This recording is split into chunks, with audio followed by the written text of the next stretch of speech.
যখন জুলাই আমরা আন্দোলনে নেমেছি, আমরা মিছিলের সামনে থেকেছি, আমরা হলের তালা ভেঙে রাস্তায় বের হয়েছি, আমাদের নারী শহীদ হয়েছেন, কিন্তু আমাদের জন্য একটা সুইটেবল পরিবেশ আমরা এখনো পাই নাই। আপনারা দেখবেন যে গত এই যে 72 ঘন্টায় কতগুলো ধর্ষণের ঘটনা ঘটেছে। এই যে ধর্ষণের ঘটনা দেখি, বারবার মনে হয় আসলে এই রাষ্ট্র কাদের জন্য কাজ করে। আমাদের জন্য তো কাজ করে না ফর শিওর, কারণ যদি আমাদের জন্য কাজ করতো আমাদের এখানে দাঁড়িয়ে এভাবে চিৎকার করে বলতে হতো না আমাদের নিরাপত্তা দেন। আমাদের নিরাপত্তা বিঘ্নিত হচ্ছে, আমরা রাস্তায় বের হতে পারছি না। আপনারা দেখবেন 4 বছরের শিশু সে শহীদ মিনারে ফুল গোড়াতে গিয়ে ধর্ষণের শিকার হয়, অথচ ধর্ষকদের গ্রেফতার করার পরে খুব ইজিলি তাদেরকে জামিন দেওয়া হয়। কোনো ধরনের আমরা কার্যকর ব্যবস্থা দেখি না। কয়টা ধর্ষকের বিচার হতে দেখি, এখনো পর্যন্ত চাক্ষুষ আমি কোনো বিচার হতে দেখি নাই। এতদিন হয়ে যাচ্ছে, 6 মাসের ভিতরে যতগুলো ধর্ষণ হয়েছে, আগের রাষ্ট্র কাঠামো যেরকম ছিল নারীদের ব্যাপারে, এখনকার রাষ্ট্র কাঠামো আমার মনে হচ্ছে বিন্দুমাত্র পরিবর্তন হয় নাই। যদি পরিবর্তন হতো, আমার এখানে দাঁড়িয়ে গলা ফাটিয়ে চিৎকার করতে হতো না যে আমাদের নিরাপত্তা দেন, ধর্ষকদের শাস্তি দেন। ধর্ষকদের যে শাস্তি দিতে হবে, এটা রাষ্ট্র কাঠামোকে বারবার যখন মনে করিয়ে দিতে হয়, তখন আমাদের এটাই মনে হয় যে এই ব্যর্থতার দায় আমরা যে আন্দোলন করেছি, আন্দোলন করে যে সরকারকে বসিয়েছি, এই সরকার কোনোভাবেই এড়াতে পারে না।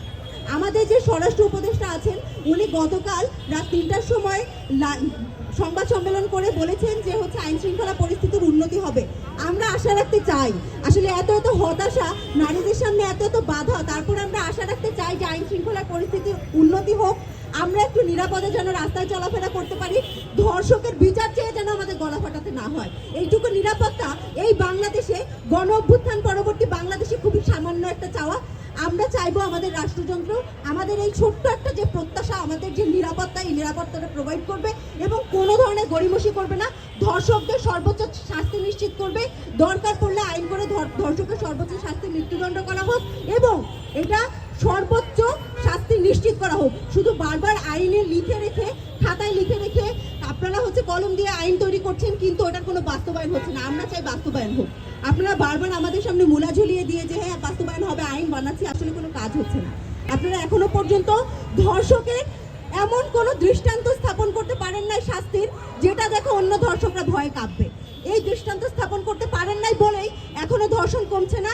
প্রতিনিয়ত আমাদের যে নারীরা আছে, আমরা প্রতিনিয়ত বিভিন্ন ধরনের হুমকির শিকার হচ্ছে। শুধু ধর্ষণ না, আমাদের অনলাইনে বুলিং করা হচ্ছে এবং এই বুলি করার জন্য কোনো ধরনের কার্যকর পদক্ষেপ নেওয়া হচ্ছে না এগুলো বন্ধ করার জন্য।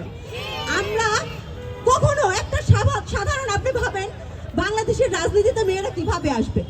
আমাদের রাজনীতিতে আসতে হলে আমাদের এক্সট্রা একটা প্যারা আমাদের সবসময় পোহাতে হয়। আমি কি পড়বো, আমার কোন পোস্টের নিচে কেমন কমেন্ট আসবে, এটা বিবেচনা করে আমার রাজনীতি করতে হয়। কারণ এই এক্সট্রা বার্ডেন তাই রাষ্ট্রযন্ত্র আমার ঘাড়ের উপর থেকে কখনো তুলে দিতে পারে নাই।